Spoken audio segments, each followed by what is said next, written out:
présence de Dieu et nous voulons grandir et grandir et grandir davantage. J'ai dit au Seigneur, je t'en supplie, rends-moi digne. Parce que le message, le thème du message est très difficile de taille. C'est un thème difficile. Lorsque tu touches l'âme, il faut comprendre que tu touches le cœur du Seigneur. On dit que en l'homme est un esprit, n'est-ce pas? Mais ce qu'on ne sait pas, c'est que l'homme a deux esprits. Et nous travaillons avec deux esprits au quotidien. Et ce n'est pas des moindres. Des esprits, tout ça c'est l'esprit. La composante, l'homme est tripartite. En même temps, dans cette trinité, il y a un module où il y a un module de cette trinité qui est deux. Qui est deux lui-même. C'est-à-dire ça fait que ça renforce sa force, ça renforce son entité, ça renforce sa présence dans l'homme. C'est pour ça que l'homme n'est pas quelqu'un comme ça. L'homme est terrible. L'homme, c'est la gloire de Dieu. C'est parce que dans la gloire de Dieu qu'il faut comprendre qui est l'homme. Quand tu pars à l'école de théologie, on te parle de l'anthropologie. L'anthropologie, c'est la science qui étudie l'homme en vérité. On apprend l'anthropologie comme étant, on parle de l'esprit, l'âme et le corps, et on s'arrête à là, on ne rentre pas dans cette divinité de l'esprit, où on ne te parle pas de la dualité de l'esprit en l'homme, où ça donne de la complexité à l'homme de gérer même ses pensées. Dis Amen. Le plus gros combat, c'est que l'homme n'arrive pas à se gérer lui-même parce que, à cause de cette dualité qui habite en l'homme, au niveau de l'esprit, le plus grand combat se passe dans la pensée de l'homme. Et je mets au défi de quiconque ici maîtrise sa pensée. Parce qu'il y a une dualité dans la pensée. La gestion de l'âme est un thème qui peut prendre 9 mois, et toute l'année. L'année d'études, l'année d'enseignement. Parce que c'est parler un peu de la réussite de l'homme et de la dépendance de l'homme au travers de ce qu'il assujettit. L'homme a un combat qui mène au-delà de sa pensée. Et c'est pour ça que Paul dit, moi Paul, j'ai la volonté, ce qui est normal. Mais j'ai pas quoi? Le pouvoir. Parce que le pouvoir là, lorsque tu l'as, tu es béni. Tu gères tout ça. Il dit gloire soit rendue à Dieu parce que je puis tout, par quoi? Celui qui me fortifie. Si tu veux réussir, connais-toi. Si tu veux réussir, il faut vraiment être humble et t'étudier. Mais on ne se connaît pas. Et l'éducation, le monde nous amène à pouvoir apprendre pour les autres. Et toi, tu ne t'étudies pas, tu ne te connais pas. Ton père et ta mère pensent te connaître. Or, tu caches quelque chose de mystérieux en toi. Ils ne peuvent t'éduquer par tes réactions. Ils ne te connaissent pas. C'est pas qu'ils réagissent comme ça, on fait ça. Ils ne te connaissent pas. Et toi, tu te conformes à leur éducation sans égard. Parce que toi, tu as une volonté, on te recadre. Ça ne veut pas dire qu'en fait, ils te connaissent. Mais tu te plies à leur éducation. Mais ils ne connaissent pas toi, qui tu es en vérité.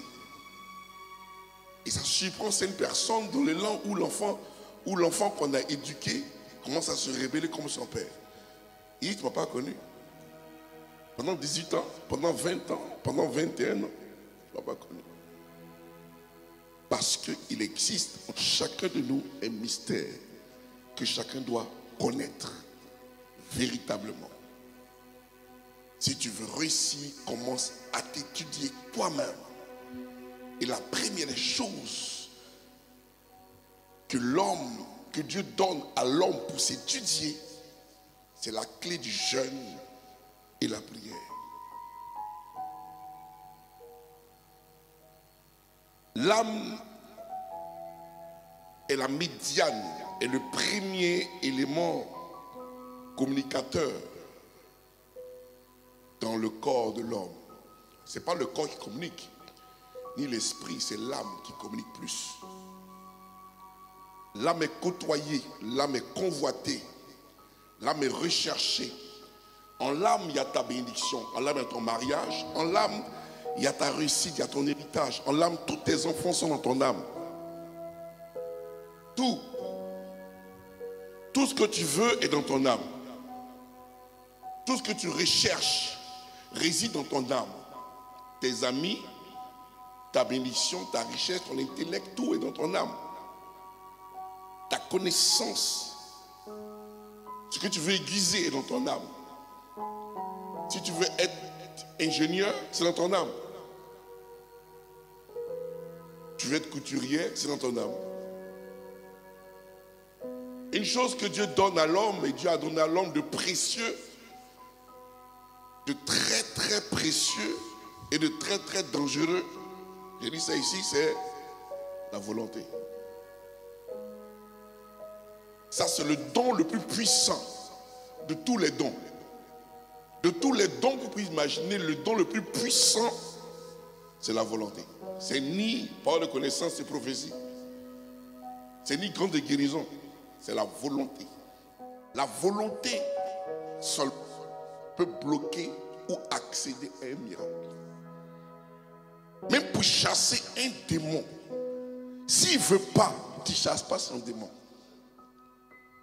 Tu n'as qu'à être le plus loin. Dès que tu dis sors, sors. Moi, il a fait des délivrances où je veux prier pour quelqu'un, il sent l'esprit, tu sens l'esprit arriver, lève-toi. En principe, lève ta main. C'est pas ça. Lève ta main. Ça, c'est position, ça. Position guerrier, moi, c'est pas tout à l'heure. Lève ta main. Dès que tu commences à l'année, il te laisse un temps. Tu n'es pas d'accord avec ça, c'est l'esprit. C'est comme ça. La volonté est une puissance. C'est le plus puissant don que Dieu donne à l'homme. Et cette volonté-là, elle est gérée par deux esprits de ta pensée. Or, on a dit dimanche dernier, par exemple, que l'âme était constituée, par exemple, de pensée, volonté et émotion. Mais dans la pensée, il y a deux esprits. Il y a la pensée, il y a le premier que nous connaissons tous, qu'on appelle par exemple l'esprit, qu'on appelle la conscience. C'est un esprit, hein? C'est ça que la conscience, c'est l'esprit. Être conscient, c'est un esprit. Et le subconscient, on dit sous la conscience, il y a aussi un esprit qu'on appelle le cœur. Le subconscient, c'est ton cœur. C'est ton cœur. Il emmagasine toutes choses. Le dernier mot. La conscience voit tout ce qui est visible. Le subconscient gère tout ce qui est en bas. La partie visible de l'iceberg, on appelle ça la conscience. La partie invisible de l'iceberg, on appelle ça le subconscient. Il est plus costaud même que la conscience.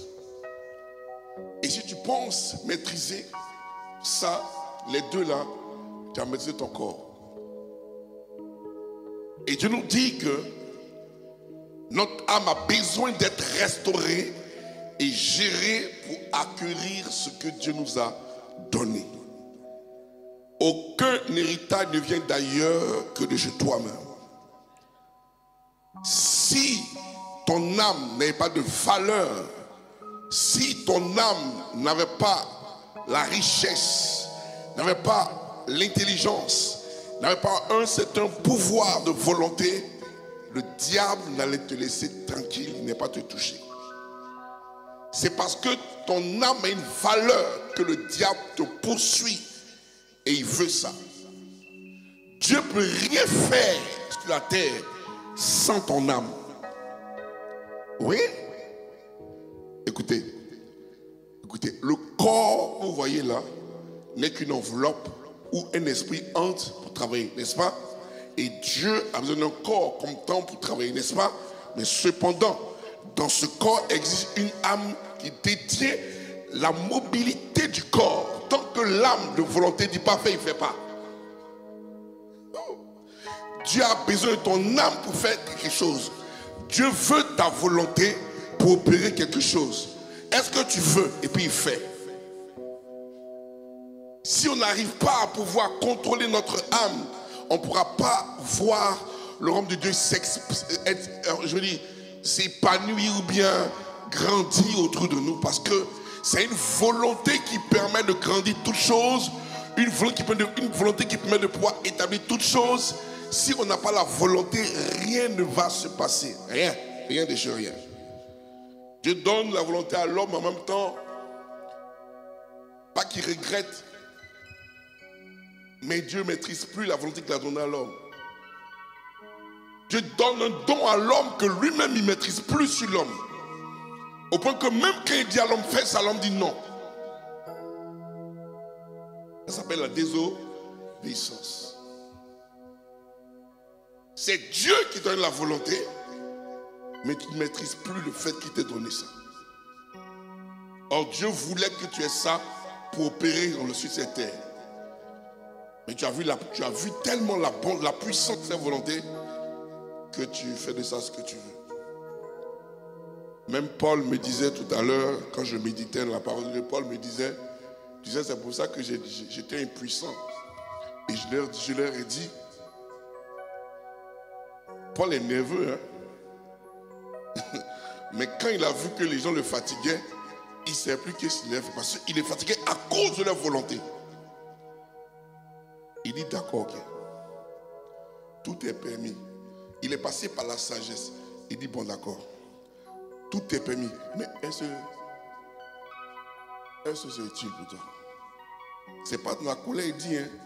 Il négocie. Tout est permis, c'est vrai, mais est-ce que ça t'édifie? C'est vrai que tu es libre de tes actes, mais est-ce que ça t'arrange? Au point où les philosophes parlent de volonté et le lient à une certaine liberté. Vous savez que la liberté est rattachée à la volonté. Vous voyez? C'est parce que je veux que je suis libre. Vous voyez, non? Mais ils disent quoi? Ils disent ta liberté s'arrête là où les autres commencent. C'est-à-dire que même si tu veux là, d'autres aussi veulent aussi.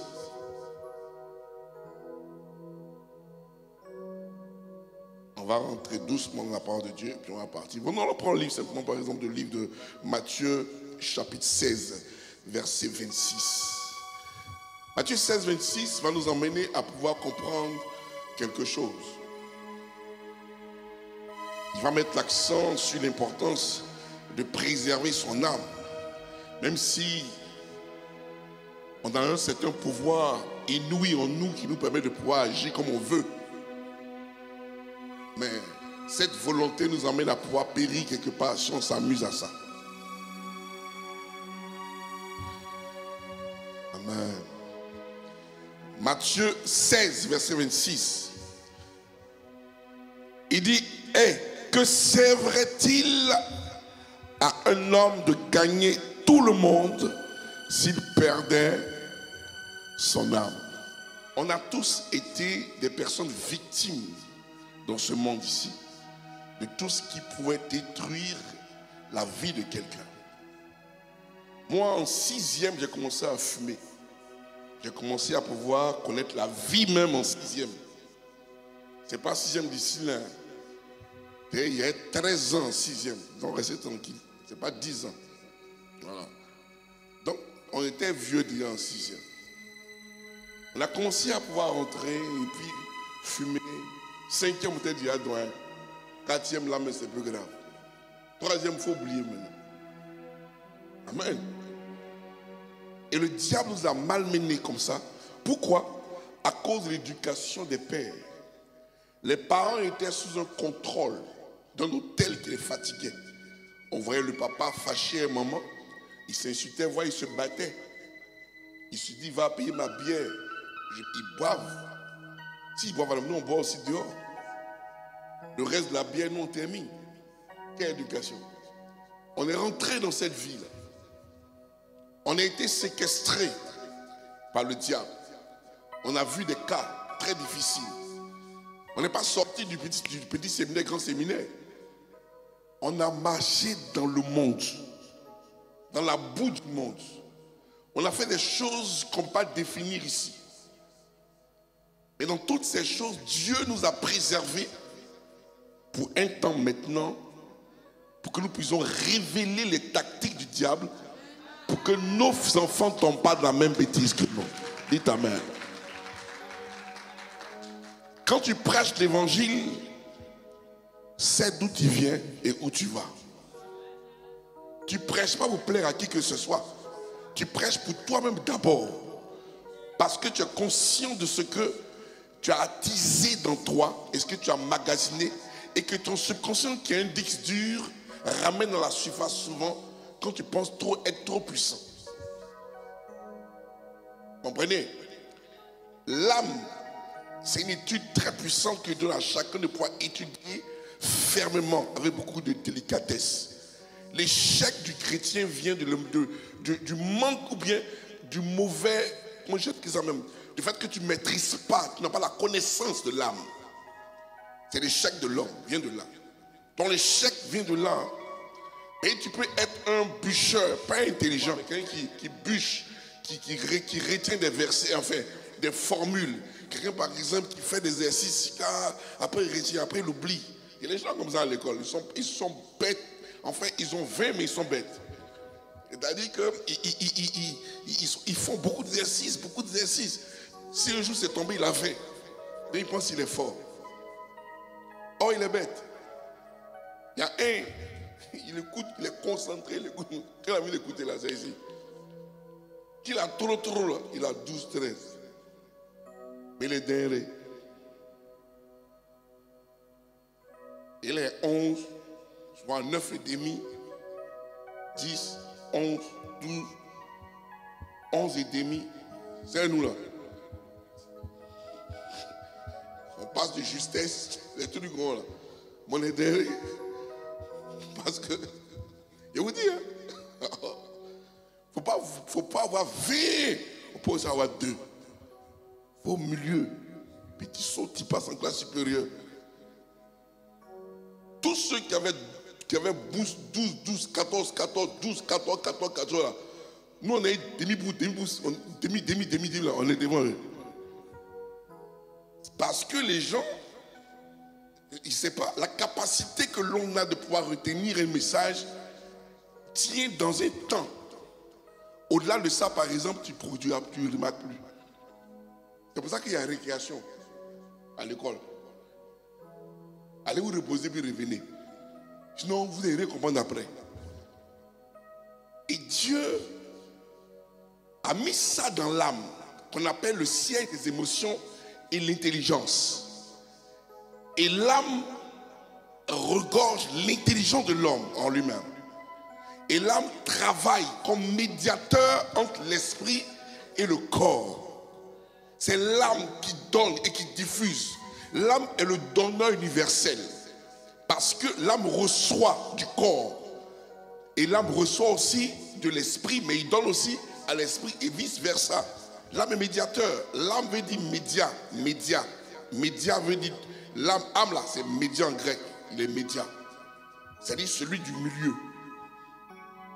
Et le corps, lui, reçoit de pas de n'importe qui, hein. Il reçoit de 5 sens. Il reçoit du toucher. Il reçoit le corps, enfin, le corps est défini par le toucher. Il est défini par la vue. Il est défini par l'odorat, par l'ouïe, par le goûter. Tout ça, c'est corps et qui donne ça à l'âme. Donc, tout ce que tu touches, l'âme reçoit. Tout ce que tu vois, l'âme reçoit. Ce que tu entends, l'âme reçoit. Ce que tu manges, l'âme reçoit. Tout ce que tu... l'âme reçoit. Vous comprenez? Donc l'âme reçoit de tes 5 sens. Donc du coup, fais attention. Soit ce que tu touches, soit ce que tu vois, soit ce que tu entends, soit ce que tu dis, ou tu manges. Mais sinon tu as un problème. Parce que l'âme ne fait que recevoir. Lui, il reçoit son... Qu'il reçoit, il donne. Et comment tu peux gérer ça? Cependant, pendant que par exemple, l'esprit lui-même, par exemple, il recueille quelque chose. Il y a un esprit en dessous de là qui recueille. Parce que l'esprit conscient peut dire non, je ne prends pas, c'est pas bon. Mais l'esprit subconscient, lui, il résiste seulement. Lui, il prend seulement. Il prend lorsque c'est répété au moins 2 fois. Lorsqu'une image est 2 fois, lorsque le message est 2 fois, lorsque quelque chose est 2 fois, le subconscient prend ça en réserve pour plus tard. C'est pour ça que la Bible dit faites attention à ce que vous voyez, vous entendez. C'est pour ça que Paul, le proverbe nous dit par exemple que la pensée de l'âme, la pensée de l'âme, il dit, la pensée de l'âme communique, la pensée de l'âme à l'esprit. C'est-à-dire, l'âme communique sa pensée à l'esprit. C'est l'esprit, c'est une pensée aussi. Donc, bien aimé, nous sommes dans un monde matérialiste, en même temps mauvais. Notre réussite dépend de l'éducation de notre âme. Depuis que tu es né de nouveau, on t'a toujours donné un son qui est unique. Veille sur ton âme. Préserve ton âme sans jamais toi te dire l'âme là c'est quoi? Comment tu veilles dessus? L'âme n'est pas un micro dont on veille, ou bien un chiot, ou bien un chat dont on veille. L'âme est un esprit. Et l'âme est constituée de beaucoup de choses. Tu veilles sur qui? Tu veilles sur tes émotions. Tu veilles sur qui? Sur ta volonté. Sur qui? Sur tes pensées. Mais qui est premier? Tu veilles sur quoi finalement? C'est difficile de veiller sur l'âme. C'est pour ça que c'est difficile de perdre aussi l'âme. J'entends, il y a beaucoup de gens qui disent, tu peux perdre ton âme, mais c'est très difficile. Si tu perds ton âme, c'est que vraiment tu as été quelqu'un de vagabond, rebelle à Dieu. Quand tu perds ton âme, c'est dangereux. Et je vois beaucoup de personnes sur les réseaux sociaux qui donnent un enseignement un peu bizarre que je n'apprécie pas du tout. Moi, je n'apprécie pas cet enseignement-là. Et je ne veux pas que vous appréciez ça aussi. On ne sort pas de son âme. C'est la sorcellerie. Sortir d'une âme, c'est pas bon. Le message que je prêche sur la gestion de l'âme part de là. Si tu ne contrôles pas ton âme, il va te désobéir. Or, qui es-tu? Tu as un esprit dans un corps, mais qui possède quoi? Une âme. Tu possèdes, tu n'es pas l'âme, mais tu possèdes l'âme. Comprends que tu possèdes l'âme quand même. L'âme peut te guider. Est-ce que ton fils peut te guider? Quelqu'un que tu possèdes. Réalise un peu. Sauf que ce que tu possèdes là, on te dit, tu as peur de le taper parce qu'on t'a dit qu'il est ton héritage. Tu as peur de le frapper, on dit, ah, celui-là c'est Mbappé demain. Ah, celui-là c'est Pelé demain. Tu as peur de le frapper parce que c'est lui qui a de manger, c'est lui qui donne à manger demain. Tu as peur de le gronder, de le taper parce que vraiment tu as peur. Mais c'est parce que Paul nous enseigne.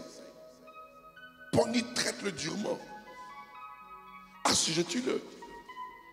Sinon tu as sorti 0. Il aime qu'on le traite comme ça. Si tu ne le traites pas dur, il va te traiter.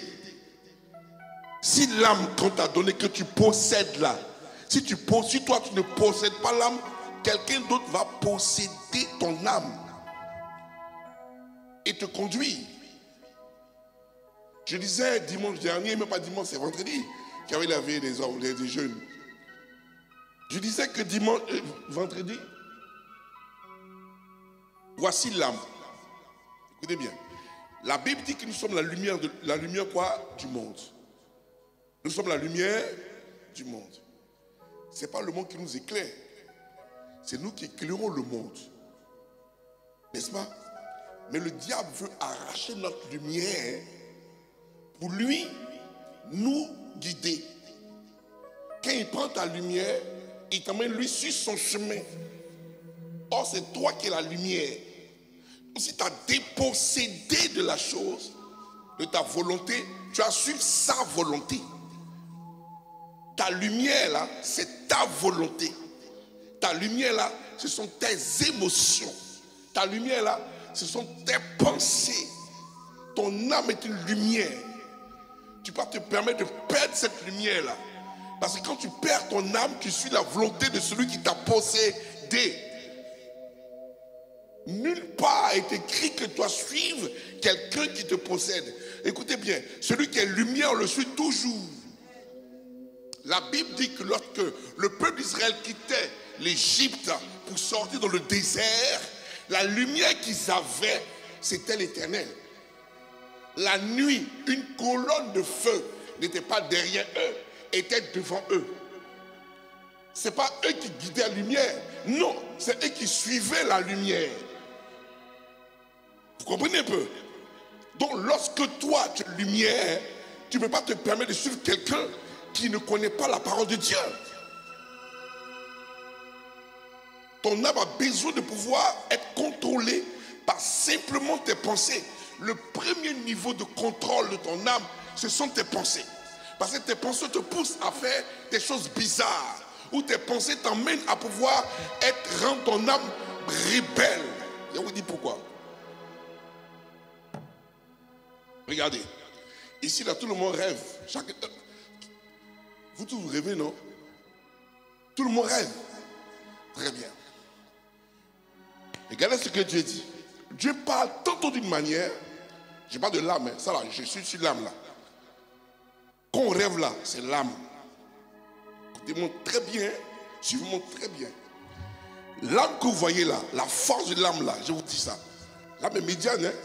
Quand tu rêves, quand toi tu rêves, en vérité, Dieu parle à ton âme. Oui. Ton âme. Dieu n'est pas dans ton rêve. Dieu ne parle pas dans ton rêve. Dieu n'est pas dans ton rêve. Dieu n'est jamais dans le rêve des gens. Dieu parle au travers le rêve. C'est au travers le son que Dieu te parle. Ce n'est pas dans le son que Dieu te parle. Dieu le drone. Et toi, il te voit. Et puis il te dit, il dit l'âme est où? L'âme est là-bas. Et puis il dit à ton esprit, il y a où ton âme est? J'arrive. Ton âme, lorsqu'il n'est pas éduqué il n'est pas éduqué qu'il pense, il est versatile parce que ta pensée l'emmène à gauche, à droite. Les pensées mauvaises rentrent ici, ça ressort là. Tu écoutes n'importe quoi. Tu vois n'importe quoi. Tu rentres dans les films pornographiques, tu ressors. Tu vois dans les musiques bidons, tu ressors. Tu vas dans les conneries, tes yeux voient n'importe quoi. Bien aimé, lorsque par exemple tes yeux voient tout ça, tu as une mauvaise pensée. Automatiquement, quand tu dors et que tu n'as pas pu gérer tes pensées, ton âme devient rebelle à ton esprit. Vous comprenez ça? Parce que ton esprit a faim de l'évangile. Il soit le pouvoir donner ça à ton âme pour pouvoir être restauré. Communique, dis à ton âme, hey, allons méditer, allons prier. Mais si tu ne peux pas dire ça, et que par exemple ton âme commence à avoir des pensées bizarres, et que la nuit arrive, ton âme va sauter la route, va sauter la clôture pour aller se promener. Il y a des âmes qui se promènent. Toi, tu es ici en France, tu es à Yaoundé. Tu as pris avion quand tu es arrivé là-bas. Ou bien tu es à Châteauroux, tu fais les courses. Pendant que ton esprit dort, tu as sauté la clôture de la porte. Peut-être tu es sorti par les narines. Moi, tu es sorti ici. Du corps, tu es sorti. Tu es parti te promener. Et tu es en train de te promener. Mais la grâce que nous avons lorsque nous sortons, les gens sortent comme ça, ou l'âme est impolie comme ça, c'est que Dieu est là-haut. Ben, c'est Dieu qui a donné cette âme-là à l'esprit. Mais il dit que l'esprit dort. De la même manière que Moïse dormait. Et puis l'esprit étant fatigué, voulait tuer Moïse. Parce qu'il n'a pas circoncis son fils. Le diable voulait tuer Moïse. Parce qu'il n'a pas circoncis. Donc Moïse dort. Mais Dieu dit non. Il faut que je me réveille à Sephora, vite fait. Et là, il dort. Ça veut dire que l'esprit dort. Sephora qui est l'âme qui est là. Sephora, Sephora est averti que, hey, fais tout. Ton enfant, on veut tuer ton mari. Lorsque tu dors, ton esprit dort, et que tu te vois dans une situation, dans un songe, c'est ton âme qui est là-bas. Oui, ton âme a quitté ton corps en train de se promener dans les airs de l'esprit. Ils vont le taper quelque part. On peut le cogner. Il y a trop de circulation de ciel à ces heures précises, à ces heures-là. Et tu te promènes. Tu vas peut-être manger quelqu'un, rencontrer quelqu'un. Tu te trouves dans son pays, dans une ville, quelque part. Souvent, on te frappe. Souvent, tu assistes même à des combats violents. Et puis, tu appelles, tu te réveilles. Tu fuis, tu viens. Tu te réveilles. Tu réveilles le pauvre qui dort. L'esprit dit, qu'est-ce qu'il y a? Tu dis, j'ai vu quelque chose. J'ai vu quelque chose. Mais tu étais où? J'ai vu quelque chose. L'esprit dit, dort. Et lui aussi, il est fatigué, il dort. Dès qu'il dort, tu es battu encore. Et c'est comme ça la vie de l'homme est. Sauf que lorsque tu sors comme ça, ton âme qui n'est pas éduquée peut avoir une collision et puis être foudroyé et tu vas perdre la vie, tu vas perdre ton âme. Parce que quand ton âme est foudroyée ailleurs, je te dis la vérité, tu n'as plus de responsabilité sur la terre. Dieu te dit, viens. La seule chose qui te maîtrise sur la terre, c'est ton âme. C'est parce qu'il dit que tu peux encore gérer ton âme que tu es là. Ce qui nous maintient là, c'est notre âme. Si on a perdu ça, on n'a rien à faire sur cette terre. Parce que Dieu utilise notre âme pour accomplir notre destinée. Si tu n'as plus ça, tu as qu'à s'habiller sur la terre. Tu es exactement comme le figuier qui va sécher. C'est de ça qu'il s'agit. Il ne faut pas se permettre de pouvoir perdre ce que Dieu a donné. Quand tu perds ce que tu as donné, par exemple, il te laisse, il dit, ça ne sert plus rien que tu puisses être là. Allez, viens te reposer, c'est bon, c'est fini comme ça. On ne jette pas, on ne fait pas les choses comme ça. Dieu te demande pour la première fois, pour contrôler ton âme, pour gérer la première clé que Dieu t'a donnée, afin de gérer ton âme, qui est la pensée, le compartiment de la pensée à double esprit, c'est le jeûne et la prière. Tu n'as qu'à être chrétien, pas chrétien. Tu veux contrôler tes pensées, c'est jeûne et prière. Il n'y a pas de médicament, il n'y a pas de doliprane, mon ami. C'est jeûne et prière. Jeûne et prière circonscrit l'âme au niveau de l'âme. Quand tu jeûnes, ton âme quitte tes premiers éléments, ça quitte au niveau de la plante de tes pieds et ça monte. Il y a un appel à l'unité au niveau de ta boîte crânienne. D'abord, ça vient remplir ici et ça remonte au niveau de l'esprit. Au point où, lorsque tu pousses le jeûne et que tu veux te lever, un petit verset te prend parce que tout le sang est dans la tête. Ils ont quitté les parties périphériques comme doigts, comme pieds, et puis ils montent. Parce qu'on les appelle pour les éduquer. Le jeûne, c'est ça le jeûne. On appelle ton sang pour l'éduquer. On appelle le sang dans les tentacules. On appelle le sang dans les pieds, dans les mains. On dit montez un peu, montez. Il dit montez ici, montez. On vous éduque. On vous éduque. On éduque ton sang, ton vieux sang. On éduque ça. Le jeûne, c'est ça. Le jeûne te pousse à pouvoir contrôler toute volonté humaine. Ton jeûne contrôle ça. Ça s'appelle la discipline de l'âme. Lorsque tu jeûnes, tu es soumis à ce qu'on appelle la loi de la discipline. Parce que quel que soit alpha, bêta, quand tu jeûnes, qu'on te dise, ton ami il dit, viens, il y a un mari, dit, moi je suis en jeûne. Au moins tu obéis à ça. Le jeûne. Et si le jeûne, tu ne connais pas le jeûne, quand tu crées des problèmes. Regardez ça. Vous voyez ce tambour-là? Prenez ça comme par exemple Sion, la montagne de Sion. Lorsqu'on jeûne, ce monsieur quitte ici, là, au bas. Le jeûne commence en bas ici. Le plus difficile, ce n'est pas de monter en jeûne ou de monter dans un jeûne. Non, ce n'est pas ça le plus difficile. Tout le monde peut rentrer en jeûne et puis monter. Quand tu montes, quand un jeûne, c'est monter. Pourquoi c'est monter? Parce que le jeûne te rend léger. Ton joug se casse et au fur et à mesure que tu pousses le jeûne, le poids tombe et tu montes. Monte au point où tu sois totalement léger. Lorsque tu es monté fort, on dit tu es dit faible dans la prière. Tu vois ça? N'est-ce pas? Parce que tout le poids est parti. Et tu montes. C'est ça le mouvement du jeûne. Je monte sur la montagne. C'est une expression qui dit je vais jeûner. Donc en montant, tu jeûnes. Tu pousses le jeûne. Pousse-le. Ne parle pas. Quand tu parles, exactement, tu communiques à ton subconscient quelque chose.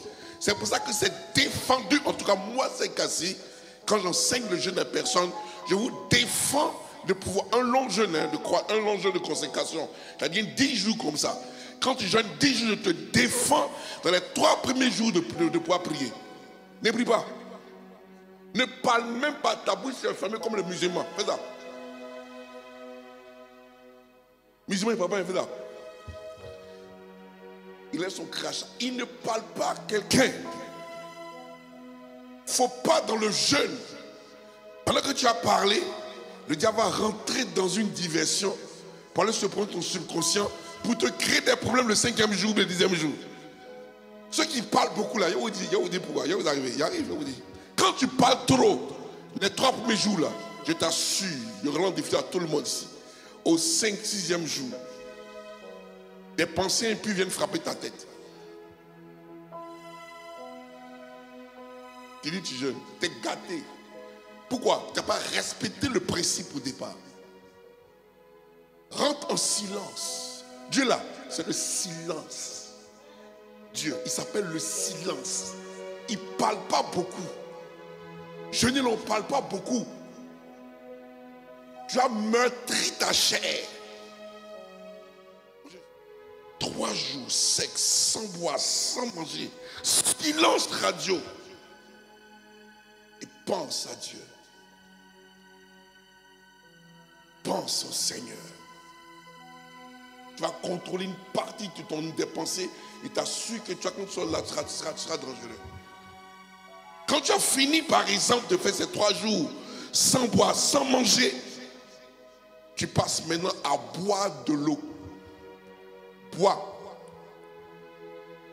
Bois l'eau pour que tes reins puissent te soutenir. Il filtre tout ton pipi. Tous les résidus doivent sortir. Sinon, eux là, résidus là, ils aiment parler. Ils vont te faire penser à des choses bizarres. Il faut que ton pipi devienne blanc. Donc, bois. Bois, oh, bois. Écoute la parole de Dieu. Écoute ici. Écoute ici. Tu sais, on ne parle pas beaucoup. Vous savez comment on parle? Je vous dis. En règle générale, dans le jeûne de la prière, en règle générale, dans le jeûne de la prière, c'est lorsque tu arrives le dernier jour là. C'est là que tu vois Dieu. Ou bien? Donc toi tu montes, ça, tu parles à qui là? Quand tu montes là? Tu parles à qui? Voilà la montagne non? On dit Dieu est ici. Voilà Dieu. Dieu est ici. Seigneur, pardonne-moi, papa. Seigneur, aide-moi, papa. Maman. Maman, papa. Hey. Avec ici, tu ne demandes plus rien, tu es fatigué. Quelqu'un me comprend? Elle me comprend? Tu as quel problème pour crier? Tous les gens savent que tu parles, tu arrives quelque part. Tu vas quelque part, vent silencieux. Les animaux sont là, féroces. Les bêtes féroces sont là. On dit qu'il parle. Il va où? Ils vont te taper là, la tête descend des jeunes. Silence radio. Ça se passe dans le cœur. Ça se passe dans l'esprit. Je vais vous dire une chose. Vous savez qu'on peut prier sans son. Mais fort. Sans son, mais fort. Tu pries fort, mais le son ne sort pas. Vous ne connaissez pas ça? Tu es là comme ça, puis tu parles en langue. T'es là, tes yeux sortent comme ça. Et tu vois tout ce qui se passe. C'est une dimension de langue. On ne crie pas trop. Quand on rentre aux jeunes là, c'est les gens de langue qu'on s'en fait. Parce qu'on traverse des zones interdites. Où des sociétés t'attendent. C'est quoi tu veux? Ils vont t'attraper. Ils vont te repérer. Quelqu'un me comprend? Ils vont te repérer, ils vont te taper. La clé du jeûne, elle régule les pensées de l'esprit. Elle régule tout ce que les sens donnent à l'âme. Tu te pousses, tu te dois le droit de réguler ce que tu touches. Quand tu touches quoi, tu sens. Regardez, écoutez bien. Le corps donne à l'âme. L'âme ne veut pas prendre. Et l'esprit, c'est que tu as. Donc l'esprit, l'homme ici donne aussi à l'esprit. L'esprit dit, mais qu'est-ce que tu me donnes comme ça? C'est quoi ça? Entre l'âme, lui, l'âme, c'est l'âme, il a 3 dimensions. C'est un côté qui est très sensationnel. Donc le corps, c'est ça. Quand le corps envoie chose comme ça, l'esprit, c'est quoi ça? Non, c'est quelque chose ça. Il dit, mais c'est pas l'âme, c'est pas le corps qui m'a donné ça. Il me donne sauce par son odorat. Il voit ça sent bon comme ça. L'esprit refuse l'odeur. L'âme dit, je n'ai pas fait exprès, c'est le corps qui m'a donné. Il est passé de sauce. Il dit, mais refuse. Il dit, et puis l'âme dit, le corps dit, pourquoi tu refuses? C'est pas doux. Il dit, mais c'est bon aussi. Hein. Parce que pourquoi? L'âme a le côté émotionnel où il aussi apprécie les choses. C'est là qu'il combat la chose. Alors si le corps l'emmène d'un débat, les deux se mettent ensemble pour taper l'esprit. Il aura l'esprit qui est soigné. Il est faible, il est là, et puis il dit, bon, voilà. Bon, mais une sauce. J'ai tout fait, mais voilà. Et puis il intoxique maintenant l'esprit par des sauces parfumées, par tout ce qui est mauvais, par tout ce qui est sensationnel, par tout ce qui est émotionnel, pour dire ça fait du bien. Ou c'est drogue. Entre l'esprit intoxiqué par ces choses. Et du coup, l'esprit est assujetti. Et du coup, il ne peut plus gérer son âme. Donc l'âme fait ce qu'il veut comme il veut. Il sort comme il veut. Il tout ce qu'il veut. Parce que le corps lui donne. Paul dit. Et Paul qui parle, hein, remplace Paul par l'esprit dit. J'ai la volonté. Mais je n'ai pas le pouvoir. J'ai la volonté, mais il n'y a pas le pouvoir. Si le Saint-Esprit peut m'aider, le corps va faire malin 6 mois. Si le Saint-Esprit là, il aime quand tu jeûnes. Or, pour jeûner, tu assujettis le corps comme ça. Le jeûne doit t'emmener à être au-dessus de toute tentation. Le jeûne doit surplomber toute chose. Mais le jeûne sans la volonté, c'est compliqué. C'est pour ça que, étant médiane, lorsque tu commences à jeûner, la volonté a du mal. Mais après, une fois qu'elle s'adapte à ton jeûne, personne ne peut t'arrêter. Parce qu'elle touche d'abord la pensée. Or, c'est la pensée qui perçoit. On dit, voilà, elle le précepte et la volonté est le concept. Donc, lorsque la pensée a du mal à poser quelque chose et que la volonté s'est accrochée à ça, personne ne peut t'arrêter. Quand tu as une volonté, c'est pas possible. Un démon va se prendre devant toi pendant que tu jeûnes, mais il faut arrêter ça. Non, on peut t'avoir par tes pensées. Mais la seule chose qui peut te préserver, c'est lorsque tu pries dans le jeûne. Donc il y a les paroles. Donc quand il lâche une parole, c'est pas la parole aussi que toi tu le repousses. Beaucoup pensent que dans le jeûne qu'on dit il est l'heure, tu auras ça. Dieu m'a parlé. Non, Satan peut te parler dans le jeûne. Tu dis j'ai entendu Dieu de manière audible, il descend du jeûne. Tu regardes ton jeûne comme ça. Pousse le jeûne, pousse. Donc le diable peut se présenter à toi dans ton jeûne. Parce qu'il veut forcément t'attaquer au niveau de ta pensée. Bien-aimé, ton cœur, le cœur qui est là, c'est une mémoire. C'est ton disque dur. Tous tes fichiers sont là-bas. Tout ce que tu as regardé là, c'est là-bas. Et ça tourne, hein? Ça s'appelle CPU en informatique. Ton CPU tourne comme ça sans savoir. C'est-à-dire que tu penses que tu as été, mais tu ne vois pas ça, mais ça travaille derrière l'ordinateur comme ça. Ça ralentit même la RAM. Ça travaille derrière, ça s'appelle un CPU. Tout ce que tu vois, ça magasine en toi. Et un matin, ça ressort. L'âme de l'homme a besoin de pouvoir nettoyer. Et la clé principale, c'est le jeûne et la prière. Le jour où mon père spirituel m'a donné cette clé, j'ai été béni. Il arrive que beaucoup de personnes pensent être tellement chrétiens, mais ils n'avaient pas se détacher de leurs habitudes. C'est le Dieu qui fait ça.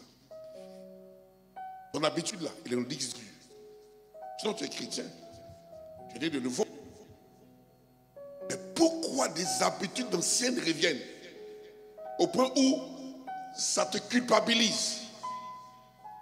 Parce que ton disque dur n'a pas été défragmenté et nettoyé. Ton cœur regorge encore des choses. Même l'anatomie, même la science nous dit qu'il y a ventricule gauche, ventricule droit, circulation du sang là. Il y a sang noir et puis il y a sang clair. Dans ton corps, il y a sang noir là, c'est des faux trucs qui sont là-bas, qui reviennent après. Beaucoup veulent s'en sortir. Pourquoi Paul dit en Romains 7? Le bien que quoi? Je n'arrive pas à quoi? Pourquoi il dit ça? Ben, il sait qu'il y a quelque chose qui est là-bas qui doit être. Il dit, je reconnais qu'il y a une loi qui habite en moi. C'est quelle loi? Il dit celle de quoi? Du péché.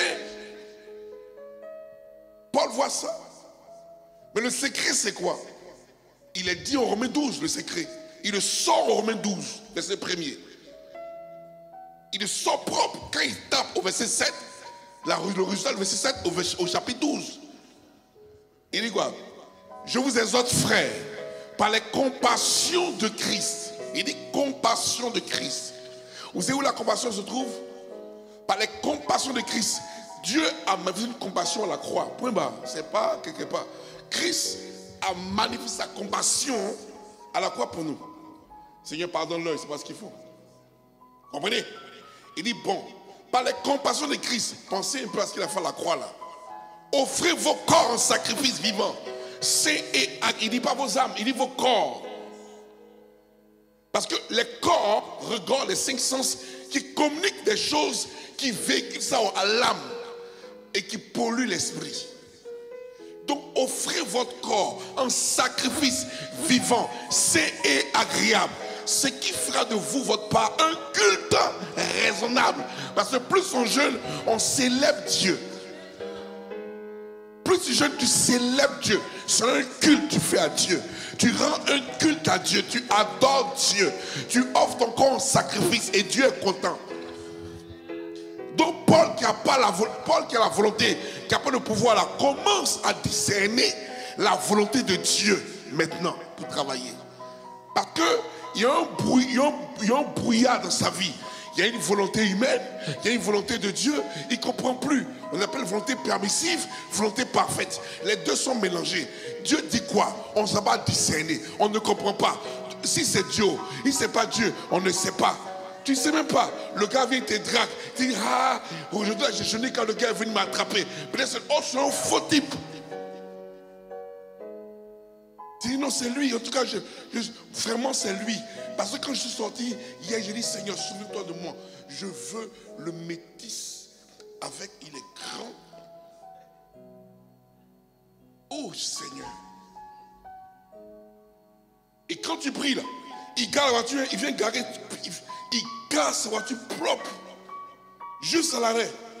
Et puis il descend vite comme ça. Bonjour demoiselle, bonne dame. C'est où, c'est toute la mairie? Maman, il va à la mairie aussi. Et puis tes pieds bougent comme ça, lui. Puis tu rentres dans la voiture, lui. C'est un faux type. Jésus dit, Paul dit, offrez-vous un sacrifice agréable, et puis ne te confonds pas au siècle présent. Ne fais pas comme les autres, mais laisse-toi transformer. Laisse-toi transformer par le renouvellement de l'intelligence.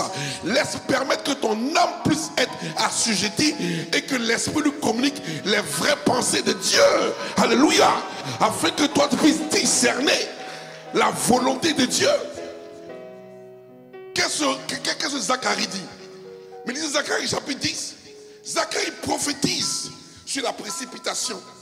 Zacharie n'aime pas la précipitation. Même Paul n'aime pas ça. Il dit, faites attention, le diable en 2 Corinthiens 15, il dit, le diable là, il se change en nom de lumière. Il vient, il se change en nom de lumière pour un peu de temps. Il n'est pas ange, c'est un faux type. Hein. Zacharie dit quoi? Il dit, bien aimé, il dit, demandez de la pluie, mais celle du printemps, quand même. Précisez ce que vous voulez. Demandez de la pluie, celle du printemps. L'Éternel vous fera pleuvoir, vous fera pleuvoir des éclairs. Est-ce que éclairs c'est pluie? Toi, tu m'as pluie et éclairs qui arrivent. Seigneur, je veux ma femme.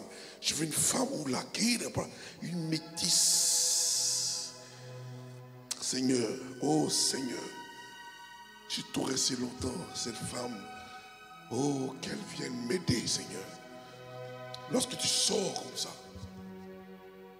la métisse est calée. Quelle métisse c'est? Ça, c'est éclair. C'est éclair, mon ami. Il dit, le Seigneur vous produira d'abord. Il dit, quand tu demandes la pluie, là, le Seigneur donne d'abord un signe. Éclair arrive. Avant toute pluie, n'est-ce pas qu'il y a éclair? Où il y avait éclair? T'attends. Ils font bruit, éclair. Dans la fumée, fait bruit. Et puis elle brille comme ça. Elle est éclair. Il dit, c'est elle. Mais problème, mon ami. De toute façon, elle brille, elle s'en va. Hein. Elle brille un coup et puis elle disparaît. Ils pensent que ces femmes qui arrivent comme ça. Et c'est comme ça que l'éclair n'est pas de Dieu. C'est Dieu envoie des éclairs pour te montrer que non, calme-toi. Parce qu'il dit après les éclairs, une abondante pluie. Et il dit une verdure abondante. La verdure sera dans ton champ. Parce qu'après l'éclair là, le vrai arrive. Arrêtez de sauter sur les premiers venus. Laisse-toi transformer par le rôle de ton intelligence. Pour que tu discernes la volonté de Dieu, juste et parfait. Et lorsque le jeûne n'est pas au milieu de ta vie, forcé, tu ne discerneras pas. La précipitation t'amène à faire des bêtises. Ta vie dépend de ton choix. Ta destinée dépend de tes choix. Tu as fait de faux choix, ce n'est pas bon. De bons choix, c'est bon. Mais veille sur tes choix. Veille sur ton âme. Plus que tout, veille sur ton cœur. Plus que tout, dit Proverbe. Veille dessus. Elle dit, à quoi sert de gagner le monde là s'il doit perdre ton âme? Ne te précipite pas de pouvoir faire comme les autres. Attends ton jour, attends ton temps, attends ce que Dieu a pris pour toi. Tout qu'on fait, il va le faire. C'est une question de temps. Tu es montré dans le train. Tu es à la première classe, c'est pas grave. Si tu es voiture numéro 1, moi aussi voiture numéro 18, quand on arrive à Gatineau à 20h là, nous tous, à 20h on arrive. Que ce soit voiture numéro 1, voiture numéro 18, ça se gare à 20h. C'est tout. Donc soit voiture numéro 50. Moi, les voiture numéro 284. Mon wagon va arriver en Gatineau. On dit 20h, 20h, on arrive. On dit, vous êtes arrivé à la Gatineau. Quand il a parlé là, on aurait entendu au même bruit que moi, on a entendu aussi là-bas aussi. On arrive ensemble. Arrêtons de pouvoir se prendre la tête. Quand tu es quelque part, que quelqu'un a commencé à pouvoir faire un travail ou bien à pouvoir avoir une bénédiction, bénis le lieu où tu es, parce que lui, le lieu est favorable pour toi. N'aie pas peur. Amen. Bien-aimé, on a ça. Il faut dire on a ça. On a ça. On a ça. Tu as peur de jeûner. Or tu veux. Tu as peur de jeûner. Or tu veux la chose. Mais jeûne. Le combat, la bataille de l'âme là, ça se gère dans le jeûne de la prière. Donc si je jeûne, vraiment, il y a mes médicaments. Est-ce qu'il peut tenir? Si je jeûne, vraiment, c'est compliqué. Si je jeûne, entends ton ennemi jeûne que tu meurs. Mais toi tu manges pour que Dieu fasse grâce, pas que tu meurs. Lui jeûne pour que tu meurs, toi tu ne jeûnes pas. Le jeûne. En anglais, le jeûne c'est quoi? Fasting. Pas ça? Fasting. Ça veut dire fasting là, en anglais là. Il y a un autre mot. Comment on dit rapidité? Vite. Hein? Comment on dit jeûner aussi? Fasting. Quand on dit rapidité, fast. Tu veux quelque chose vite? Tu veux quelque chose de vite? Il faut fast. Oh, c'est pas là quelqu'un. Il faut faire vite, vite, mon ami, t'as parti. Tu veux les choses doucement, ça va partir. Le jour où tu arrêtes de faire ça vite, ça fait quoi? Break, fast, tu manges. Quand tu manges, ça arrête. Tu as vu? Les Anglais ne sont pas idiots. C'est-à-dire, eux-mêmes, ils ont fait les choses. On dit, le jour où tu arrêtes ton miracle, mange. Tu ne manges pas, le miracle continue. Tant que tu ne manges pas, tu vas vite. Mais tu es quelqu'un qui fait, par exemple, qui est obèse, il a mangé. Quelqu'un, par exemple, qui a 45 kilos, quelqu'un, par exemple, qui a 200 kilos, courez. Courez. Pain par terre, il a déjà trébuché. Il dit, recommençons. Parce qu'il n'a pas même démarrage que toi, mon ami. Le poids, starting block, il va partir, la casser starting block, recommencer. Le poids, toi, tu es déjà parti, tu es rapide. Biche. Et puis l'éléphant, la même chose, mon ami. C'est pour ça que lorsque tu commences à manger, on dit tu arrêtes. Parce que depuis 6 heures, depuis minuit, jusqu'à 6 heures, tu es en jeûne. Dans ton sommeil, tu es en jeûne. Dieu t'impose un jeûne dans ton sommeil afin de travailler avec toi. Pour qu'à 6 heures, tu breaks ça. Donc, bien aimé, on ne fuit pas le jeûne. Le jeûne travaille la pensée. Tu veux réfléchir. Tous ceux qui écrivent, qui vont en campagne travailler là, ils sont légers. Ils ne mangent pas beaucoup. Tu veux résoudre le problème. Un hôtel renversé, sans parole. Le jeûne de la famille de l'hôtel. Parce que l'esprit occupé, l'esprit déjà occupé par Dieu. Le jeûne affaiblit tout hôtel, sans parler. C'est pas nous, c'est pas un. Il y a 3 qui arrivent. Il va taper. Jeûne et prière. Quand tu jeûnes, le plus important dans le jeûne, c'est la descente. Dimanche, on va dire ça. Tu es ici. Tu es ici. Tu es arrivé ici. Tu es fatigué. Parle à Dieu. Seigneur, je vais me marier. Seigneur, j'ai ma maison, mon ministère. Tu as fini de parler, Dieu, il descend maintenant. Seigneur, restez. Descends, et tu es le seul. Descends. Il y a les Russes qui arrivent, il y a les Japonais qui vont venir. Donc, tu vois là une tristesse, tu descends. En train de descendre là, les gars là, ils t'attendent. Attendez. Le plus difficile, tu as pu assujettir ton corps jusqu'à ici. Maintenant, Dieu te dit, descends. En descendant, la chose la plus difficile, c'est d'éduquer les résolutions que tu as prises en haut là. C'est ça. Les résolutions là. Comment tu as fait pour les appliquer là? Il y a son secret. Dis à ton frère dimanche prochain. Il a détaillé ça comme ça. Oui, bien aimé.